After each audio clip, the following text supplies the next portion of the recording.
Hello दोस्तों, नमस्कार। कैसे हैं आप सब? मैं हूं सुधांशु शेखर। स्वागत करता हूं आप सबका अध्ययन मिरर के यूट्यूब चैनल पर। क्या कॉलेज में असिस्टेंट प्रोफेसर बनना हो जाएगा आसान? जी हाँ दोस्तों, हम लोग इसी विषय पर आज बात करने वाले हैं, वो भी बहुत डिटेल में। तो बने रहिए वीडियो के अंत तक। वीडियो थोड़ी लंबी हो सकती है लेकिन ये इन्फॉर्मेटिव होगी। तो वो सारे स्टूडेंट्स जो कॉलेज में पढ़ाने के इच्छुक हैं या असिस्टेंट प्रोफेसर बनने की तैयारी कर रहे हैं, पूरी वीडियो को देखेंगे ताकि उनको सारी बातों का डिस्कशन समझ में आए, सारे पॉइंट्स ध्यान में आए। चैनल को सब्सक्राइब कर लीजिए, बेल आइकन को प्रेस कर लीजिए, क्योंकि ऐसे इन्फॉर्मेटिव वीडियोज आपको इस चैनल पर मिलते रहते हैं। So let's start the video now.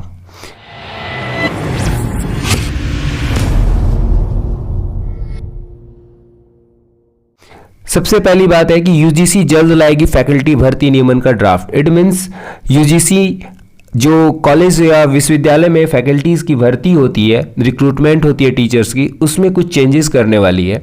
तो यूजीसी के चेयरमैन का एक बहुत बड़ा स्टेटमेंट है कि उन्होंने ऐसा कुछ कहा है, ऐसा कुछ प्रयास किया जा रहा है कि विश्वविद्यालय और कॉलेज में शिक्षकों की भर्ती के जो पुराने नियम है उनमें कुछ परिवर्तन किया जाएगा। अब ये क्या परिवर्तन है? ग्रेजुएशन, पीजी, पीएचडी के अलग अलग विषय हैं तो भी वो शिक्षक बन सकेंगे। जैसे कि स्टार्टिंग में क्या हम लोग देखते थे कि ग्रेजुएशन में और पीजी और पीएचडी ये सभी कुछ सेम पेपर, सेम सब्जेक्ट से होना पड़ता था। Thereafter you can be eligible for any post of assistant professor और लेक्चरर। लेकिन अब से कुछ ऐसा होगा कि ग्रेजुएशन, पीजी और पीएचडी के विषय अगर अलग है तो भी बन सकेंगे शिक्षक। तो चलिए हम लोग डिटेल में डिस्कस करते हैं। स्टार्टिंग से देखते हैं कि क्या कुछ खबर है। देश में अब ग्रेजुएट डिग्रीधारी भी सीधे उच्च शिक्षण संस्थानों में बतौर फैकल्टी नियुक्त हो सकेंगे।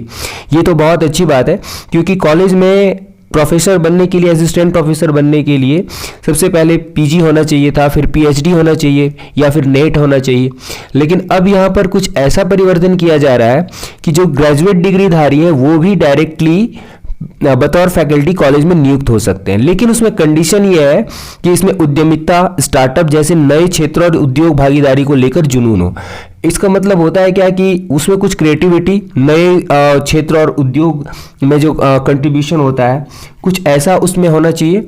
और जो एंटरप्रेन्योरशिप होता है, स्टार्टअप्स होते हैं, कुछ उसमें क्रिएटिविटी, स्किल होनी चाहिए। और इस क्षेत्र को लेकर वो कॉलेज में डायरेक्टली लेक्चरर बन सकते हैं।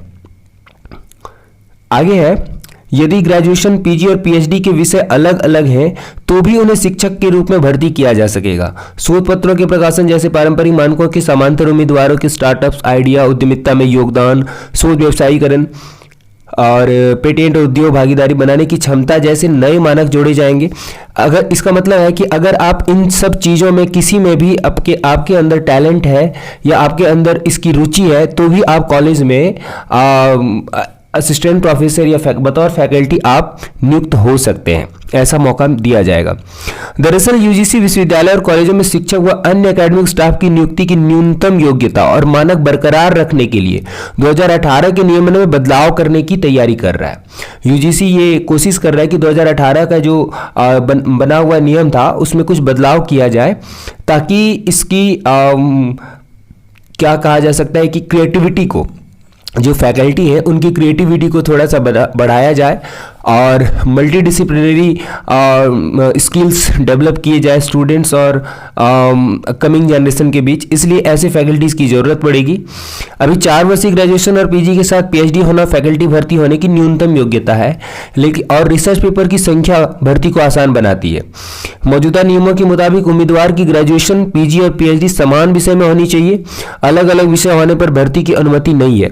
इससे क्या होता है कि बहुत सारे स्टूडेंट्स के साथ ये समस्या आती है कि ग्रेजुएशन के बाद उन्होंने अपना पेपर चेंज करना होता है या कर लिया होता है, तो फिर वो ग्रेजुएशन के बाद जो पीजी कर रहे हैं डिफरेंट पेपर से, फिर उन्हें कॉलेज में मौका नहीं मिल पाता है, क्योंकि उनका ग्रेजुएशन डिफरेंट पेपर से है, पीजी डिफरेंट पेपर से है, नेट डिफरेंट पेपर से है। तो इस तरह से उनके अंदर जो स्किल्स है, जिस पेपर से उन्होंने पीजी कर लिया है, जिस पेपर से उन्होंने नेट कर लिया है, तो जो स्किल्स उसके अंदर है वो स्किल्स फिर उनका हिडन रह जाता है, छुपा हुआ रह जाता है, उसका कोई यूटिलाइज नहीं होता है। तो ऐसा कुछ है कि अब अगर आपका पेपर ग्रेजुएशन में डिफरेंट है और आपने पीजी किसी डिफरेंट सब्जेक्ट से कर लिया है, और साथ में अगर नेट भी कर लिया डिफरेंट सब्जेक्ट से तो भी आपको मौका दिया जाएगा। और यहाँ तो इस फाइनली ये कहा जा रहा है कि सिर्फ अगर आप ग्रेजुएशन डिग्रीधारी हैं और आप में कोई डिफरेंट टाइप्स ऑफ स्किल हो, क्रिएटिविटी हो या कोई दूसरा स्किल हो, तो भी आप उसको मौका मिल सकता है। फैकल्टी को अपने प्रमोशन के लिए एपीआई यानी कि एकेडमिक परफॉर्मेंस इंडिकेटर स्कोर को ज़्यादा से ज़्यादा बनाए रखना होता है। यूजीसी ने फैकल्टी भर्ती 2018 के नियमन को बीते 6 महीनों में विस्तृत समीक्षा की है और उसी के आधार पर यह नया ड्राफ्ट तैयार किया है। क्या वो ड्राफ्ट? जैसा कि आप सब देख रहे हैं, नई व्यवस्था क्या होगी? ग्रेजुएशन, पीजी, पीएचडी के विषय अलग हैं तो भी शिक्षक बन सकेंगे।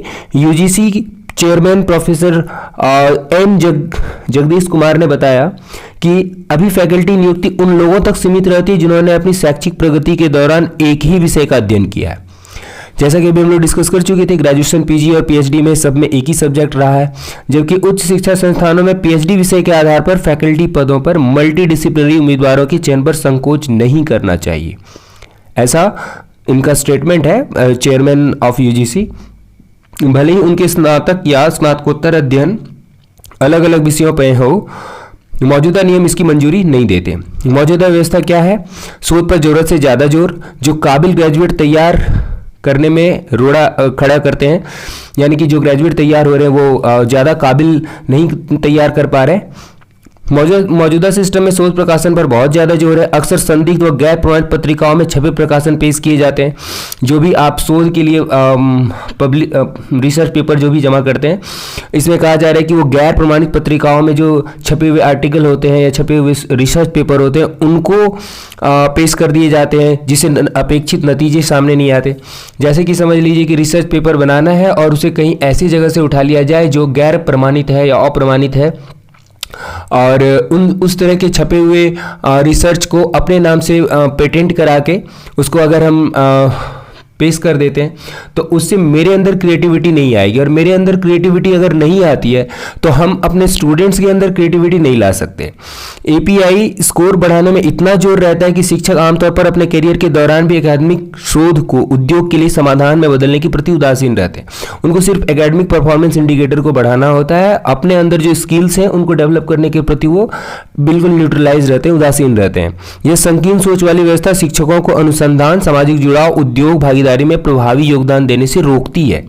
ऐसे में उच्च शिक्षण संस्थानों और समाज व उद्योग के लिए जरूरी कौशल व दक्षताओं से संपन्न ग्रेजुएट तैयार करने में दिक्कत होती है।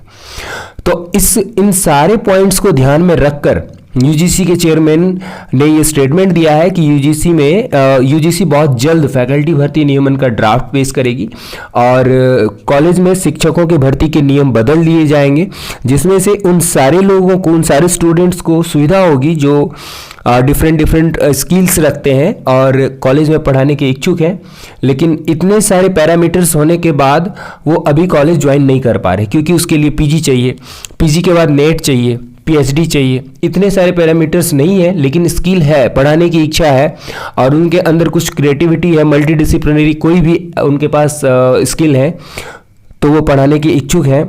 तो उन सब के लिए ये बहुत ही अच्छी खबर है। कॉलेज में ज्वाइन करने के लिए, असिस्टेंट प्रोफेसर बनने के लिए आपको मौका मिल सकता है। जरूरी है फैकल्टी में सर्वश्रेष्ठ प्रतिभाएं हो। यूजीसी चेयरमैन ने कहा कि राष्ट्रीय शिक्षा नीति 20 के नजरिए से देखें तो 2018 के नियमन काफी पुराने पड़ गए हैं।